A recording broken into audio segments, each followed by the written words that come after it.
আমরা কি আমাদের সন্তানদেরকে বুকে নিয়ে জুলাই মাসে এই জন্য লড়াই করেছিলাম?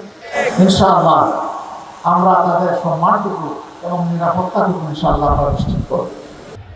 আপনার ফাহাদ, আবু সাইদ, সাদি, হাদি, আমরা তোমাদের কাছে আর তোমাদের বন্ধুদের কাছে আমরা বলেই দিই, আমরা কথা দিচ্ছি ইনশাআল্লাহ তোমাদের এখানকার নতুন বাংলাদেশ বলে দেশ এবং জনগণের সেবা করার সুযোগ পেলে তোমরা যেমনটা চেয়েছিলে আমরা তেমনটাই যৌবনদীপ্ত বাংলাদেশ গড়ে তুলব ইনশাআল্লাহ।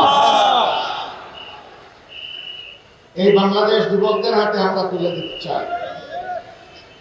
আমরা যুবকদের হাতে বাংলাদেশের দায়িত্ব দিতে চাই, আমরা বেকার ভাতা দিতে চাই না।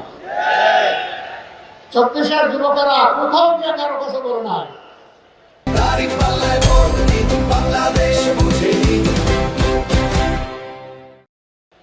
দে বেকার ভাতা দে, স্লোগান দিয়েছিল কেউ?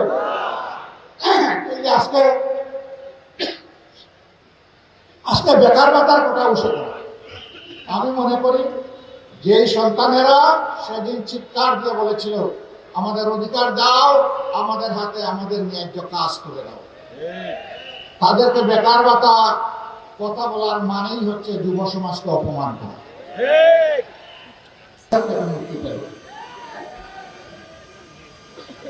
আফসোস, আমরা যারা 15.5 বছর আওয়ামী জাহিলিয়াতের জাতাকলে পৃষ্ঠ ছিলাম, বিভিন্ন রাজনৈতিক দল, আলিম ওলামা, সাংবাদিক বন্ধুগণ, সুশীল সমাজের সদস্য, কৃষক, শ্রমিক, মোটে মাঝি যারাই ছিলাম, এর মধ্যে একটা অংশ এই মজলুম অবস্থার পরিবর্তন করে রাতারাতি তারা জালিমের ভূমিকায় অবতীর্ণ হয়ে গেল।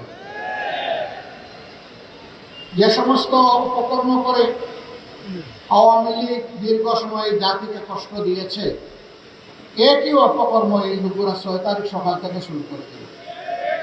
আমরা বিনয়ের সাথে তাদেরকে অনুরোধ করলাম যে মজলুম ছিলেন, জালিম হবেন না। মজলুমের কষ্ট তো বুঝার কথা, এখন মানুষকে কষ্ট দিচ্ছেন কেন? কিন্তু না, আমরা লক্ষ্য করলাম বেপরোয়া গতিতে চাঁদাবাজি, দখলবাজি, মামলাবাজি শুরু হয়ে গেল। এখনো অনেকে বলেন, বড় বড় ব্যবসায়ীরা বলেন, আমরা যাব কোথায়? আমাদেরকে জিম্মি করে আমাদের বিরুদ্ধে মার্ডার মামলা দিয়ে এখন আমাদের কাছ থেকে কোটি কোটি নয়, শত শত কোটি টাকা দাবি করা হচ্ছে। কারা দাবি করছে জানেন? এই 15.5 বছর যারা বাংলাদেশের মাটিতে ছিলেন না, পালিয়ে গিয়ে অন্য কোনো জায়গায় নিরাপদ আশ্রয় গ্রহণ করেছিলেন, ফিরে এসে তারাই সেই মামলা বাণিজ্য করছে।